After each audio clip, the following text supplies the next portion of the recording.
Hey everyone, welcome back. Does Crunchyroll freeze mid episode blocking up on a single frame while the audio either stops or keeps playing? Here's the fix. Crunchyroll freezing almost always comes down to one of three things: network problems, app bugs, or device performance. So let's fix all three quickly.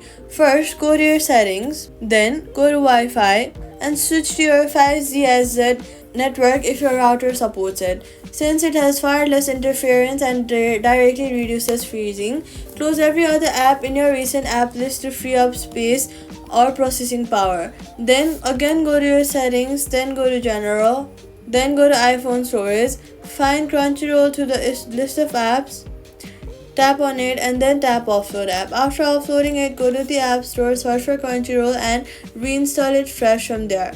If freezing still happens on specific episodes but not others, the issue is likely with that particular stream on Crunchyroll's side rather than your device. So try a different episode to confirm. And that's it. All you've got to do is switch to 5GSZ Wi-Fi on then close background apps and offload and reinstall to clear any corrupted cache. Freezing will stop and that's it. Subscribe.